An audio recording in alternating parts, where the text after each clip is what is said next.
ఫిబ్రవరి 28 నుంచి ఏప్రిల్ 8వ తారీఖు వరకు 39 రోజుల పాటు అమెరికా, ఇజ్రాయెల్ మధ్య అతి భీకరమైన విలయ తాండవ యుద్ధం మనం చూసాం. కానీ ఏప్రిల్ 8 తర్వాత 2 వారాల సీజ్ఫైరు, మొట్టమొదటి రౌండ్ పీస్ డిస్కషన్ జరిగినాయి. కానీ రెండవ రౌండ్ పీస్ డిస్కషన్కి మాత్రం మేము రాము, మేము యుద్ధానికి సిద్ధం అని చెప్తుంది.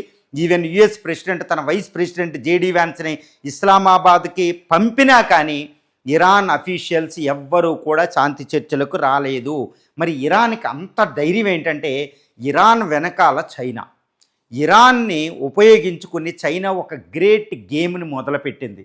ఇది ఒక జియో పొలిటికల్ సిచ్యువేషన్, అంతర్జాతీయ చట్టాలని మార్చడానికి, చైనా ఆధిపత్యాన్ని పెంచుకోవడానికి, అమెరికా ఆధిపత్యాన్ని పోగొట్టడానికి చైనా డ్రాగన్ కంట్రీ ఆడుతున్న ఒక అతిపెద్ద గ్రేట్ గేమ్.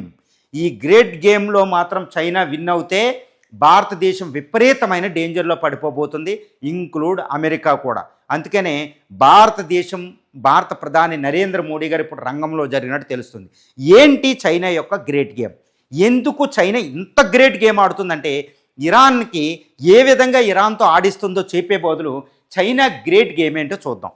చైనా చూడండి, ఇది చైనా పక్కన సౌత్ చైనా సీ అని ఉంటుందన్నమాట.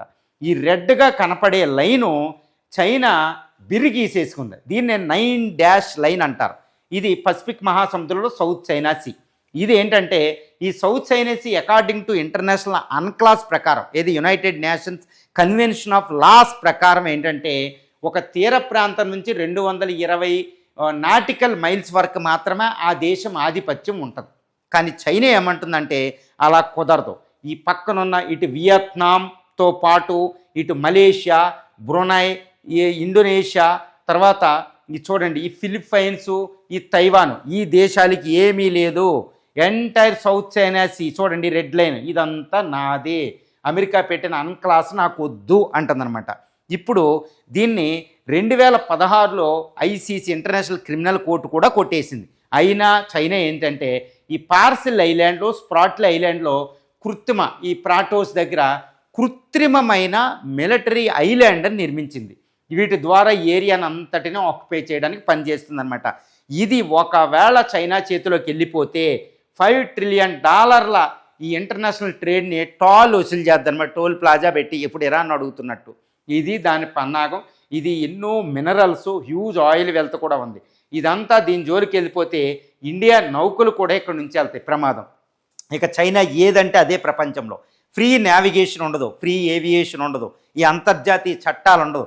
కమ్యూనిస్ట్ చైనా ఏదంటే ఇక అదే జరుగుతుందన్నమాట. ఇది పరిస్థితి. ఇలాంటి పరిస్థితుల్లో ఏంటి చైనా ఇప్పుడు ఇరాన్ ద్వారా ఏం గేమ్ ఆడబోతుందంటే, ఇప్పుడు ఇక్కడ చూడండి మనకి హర్మూజ్ స్ట్రైట్. ఈ హర్మూజ్ స్ట్రైట్లో ఇప్పుడు ఇరాన్ ఏమడుగుతుంది, ఈ హర్మూజ్ స్ట్రైట్ అంతా నాదే, అమెరికా శాంతి చర్చలు కావాలి, అమెరికా పీస్ డీల్ కావాలనుకుంటే ఈ హర్మూజ్ స్ట్రైట్, ఏది పర్షియన్ గల్ఫ్, తర్వాత గల్ఫ్ ఆఫ్ ఒమన్ కలిపే ఈ హర్మూజ్ స్ట్రైట్ మాత్రం మొత్తం దాని మీద నాకు అథారిటీ ఇవ్వాలి అని ఇరాన్ అడుగుతుందండి. గుర్తుపెట్టుకోవాలి, ఇది మేజర్ డిమాండ్ హర్మూజ్ స్ట్రైట్ దగ్గర. లేదా యుద్ధమే, నాకు శాంతి చర్చలు వద్దంటుంది.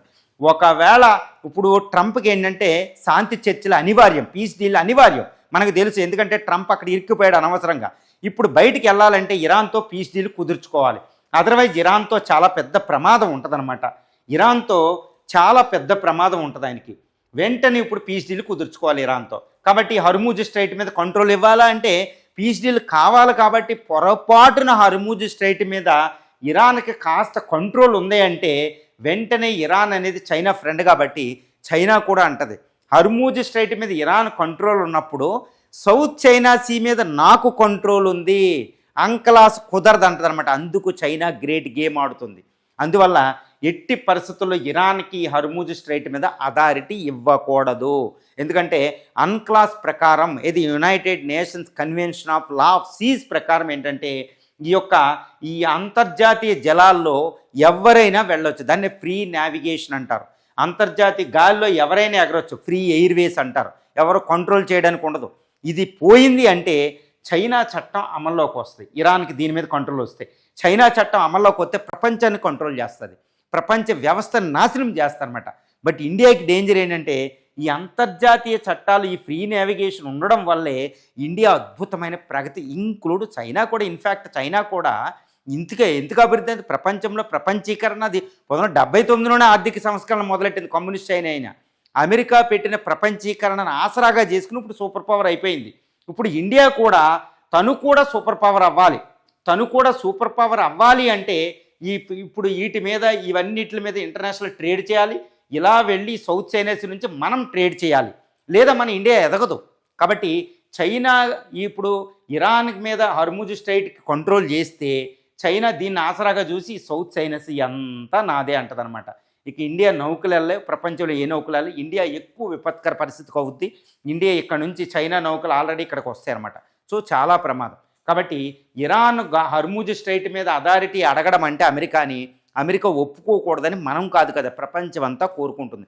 అందుకే డొనాల్డ్ ట్రంప్ అక్కడ తప్పుడు వేశాడు. అసలు తప్పే, 100% రాంగ్ ఇరాన్ మీద అటాక్ చేయడం. కానీ నష్టపరిహారం అడగడం వేరు. కానీ ఈ హర్ముజ్ స్ట్రైట్ మీద నాకు అథారిటీ ఇవ్వండి అని ఇప్పుడు ఇరాన్ కొత్త రాగం పలుకుతుందనమాట. మొత్తం న్యూక్లియర్ ప్రోగ్రామ్ని కంటిన్యూ చేయాలని అడగడం వేరు, అది ఎప్పుడు ఉంది. కొత్తగా హర్ముజ్ స్ట్రైట్ మీద నాకు కంట్రోల్ అడగడం అంటే చైనా చెప్పిన మాట. కాబట్టి చైనా ఇప్పుడు ఇరాన్ని పీస్ డీల్కి వెళ్ళనివ్వడంలా. దీని మీద ఒప్పుకుంటేనే నువ్వు వెళ్ళు పీస్ డీల్కి, లేకపోతే ఒప్పుకోవద్దని చెప్తుందనమాట. ఇక్కడ అసిమ్ మునీర్ కూడా చైనా చెప్పినట్టే వింటాడు. ఒక రకంగా అసిమ్ మునీర్ కూడా అమెరికాకి ట్రంప్కి గట్టిగా వెన్నుపోటు పొడిచినట్టే. ఇది ఆల్రెడీ అసిమ్ మునీర్ నమ్మొద్దు అని అమెరికా ఇంటెలిజెన్స్ ఏజెన్సీస్ కూడా ట్రంప్ని హెచ్చరిస్తున్నాయి. ఎందుకంటే పాకిస్తాన్ తాలిబాన్కి వ్యతిరేకంగా పనిచేస్తున్నట్టు 20 సంవత్సరాలు దీన్ని ప్రమోట్ చేసింది. కాబట్టి టెర్రరిస్ట్ నేషన్ నమ్మొద్దు, అసిమ్ మునీర్ని అస్సలా నమ్మొద్దు, IRGCతోనూ చైనాతో సత్సంబంధాలు ఉన్నాయని చెప్తున్నారు. ఇప్పుడు ఈయనమాట. ఇప్పుడు చైనా ఇరాన్ని పీస్ డీల్కి వెళ్ళనివ్వడంలా. ఎందుకు అంటే ఇరాన్కి అతిపెద్ద సహాయం చేస్తుందన్నమాట. ఏంటి అంటే మిలిటరీ టెక్నాలజీకి సంబంధించిన బైడూస్ ద్వారా ఈ యొక్క ఇంటెలిజెన్స్, శాటిలైట్ టెక్నాలజీ అంతా అందించడం వల్ల ఇరాన్ చక్కగా దాడులు చేయగలుగుతుంది. Number 1. Number 2, HQ-9 air defence సిస్టమ్లని ఇప్పుడు ఇరాన్కి ఇవ్వడం జరిగింది. ఇరాన్కి ఇంకొక YJ-20, YJ-17 లాంటి యాంటీ షిప్ మిసైల్స్ కూడా ఇచ్చినట్టు తెలుస్తుంది. తర్వాత మిసైల్లో ఫ్యూయల్కి ఈ సాలిడ్, లిక్విడ్ ఫ్యూయల్ను కూడా చైనా సరఫరా చేసినట్టు తెలుస్తుంది అనమాట. ఇరాన్కి నేనున్నా, నువ్వు యుద్ధం చేయి, హర్ముజ్ స్ట్రైట్ నువ్వు లాక్కో, లేదా అమెరికాతో యుద్ధం చేయడానికి నేను నీకు ఆశ్రయిస్తానని చైనీస్ ప్రెసిడెంట్ జీ జిన్పింగ్ చెప్పడం వల్లే, చైనా గ్రేట్ గేమ్ ఆడడం వల్లే ఇరాన్ పీస్ డీల్కి వెళ్దాల. లేకపోతే దానికి అంత ధైర్యం లేదు. ఎందుకంటే ఇరాన్ నాశనం చేసే శక్తి అమెరికాకు ఉంటుంది. అమెరికాకి ఈ నాశనం చేసే శక్తి ఉంది కాబట్టి ఇరాన్ పీస్ డీల్కి రావాల్సిందే. కానీ ఇరాన్ మాత్రం రావడం లేదు. అంటే ఏంటి? China great game. So China great game సఫలమవుతాయి. సౌత్ చైనా సీలో ఇండియాకు కూడా బిగ్ ట్రబుల్. కాబట్టి ఇండియా కూడా రంగంలో దిగుతున్నట్టు తెలుస్తుంది. ఏంటి రంగంలో కంటే ఇప్పుడు రష్యన్ ప్రెసిడెంట్ వ్లాడిమిర్ పుతిన్ ద్వారా ఇరాన్ మీద ప్రెజర్ తేవడం, తర్వాత గల్ఫ్ కంట్రీస్కి, తర్వాత జయశంకర్ గారు వెళ్ళడం, అజిత్ దోవల్ సౌదీ అరేబియా వెళ్ళడం, ఇజ్రాయెల్తో సత్సంబంధాలు ఉండడం, ఈ విధంగా ఇరాన్ యొక్క ప్రత్యర్థులైన అందరితో మాట్లాడడం, తర్వాత అక్కడ రష్యా అధ్యక్షుడితో మాట్లాడడం, అమెరికా అధ్యక్షుడితో మాట్లాడడం, ఫోన్ ఇన్ చేయడం 40 నిమిషాలు. ఇవన్నీ ఏంటంటే ఇరాన్కి హర్ముజ్ స్ట్రైట్ మీద కంట్రోల్ ఇవ్వద్దు అని చెప్పడం అనమాట. ఎందుకంటే అది ఇవ్వడం కంటే అమెరికా ఏంటంటే వెనక్కి వెళ్ళిపోవడం బెటర్, ఎనీ పీస్ డీల్ లేకుండా ఉండడం అనేది ఇండియా అనమాట. ఇప్పుడు ఇండియా అనేది రంగంలో ఉంది. ఎట్టి పరిస్థితుల్లో హర్ముజ్ స్ట్రైట్ మీద దానికి కంట్రోల్ లేకుండా చేయాలని ఇండియా ట్రై చేస్తుంది. ఎందుకంటే చైనాకి సౌత్ చైనా సీ మీద కంట్రోల్ వచ్చేస్తాయి. కాబట్టి ఇది చాలా కాంప్లెక్స్ సిచ్యువేషన్ అనమాట. చైనా గ్రేట్ గేమ్ ఎలా ఉంటాయంటే చాలా చాలా కష్టం. కాబట్టి ఇరాన్ పీస్ డీల్కి ఒప్పించే బాధ్యత ఇప్పుడు దీనికి రష్యాకి, ఇటు దాని యొక్క మిత్ర దేశాలైన ఇప్పుడు ఈజిప్టు, టర్కీల మీద పడినట్టు తెలుస్తుంది.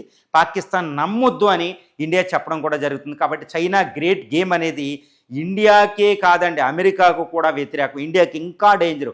ఫ్యూచర్లో అమెరికా అక్కడ ఉండదు, కానీ మనం ఉంటాం ఇక్కడ, మన ప్రాంతంలో మనకి ఎక్కువ డేంజరు. కాబట్టి చైనా గ్రేట్ గేమ్ని మొగ్గలోనే, అంటే నిప్పింగ్ అట్ ది బడ్డ లాగా తయారు చేయడానికి ఇండియా రంగంలో ఉంది.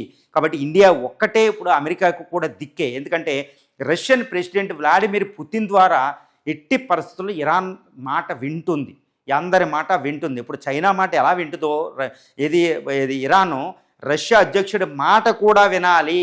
కాబట్టి రష్యా అధ్యక్షుడి ద్వారా ఇండియా చాలా గ్రేట్ డిప్లొమసీ చేస్తున్నట్టు తెలుస్తుంది. ఇరాన్కి వార్నింగ్ కూడా ఇవ్వడం జరిగింది 2 షిప్ల మీద అటాక్ చేసిన తర్వాత. కాబట్టి గ్రేట్ గేమ్ చైనా ఆడుతున్న గ్రేట్ గేమ్ని మొగ్గలోనే తుంచడానికి ఇప్పుడు ఇండియా రంగంలో దిగడం అనేది ఇక్కడ అంతర్జాతీయంగా సంచలనం గొలుపుతున్న విషయం.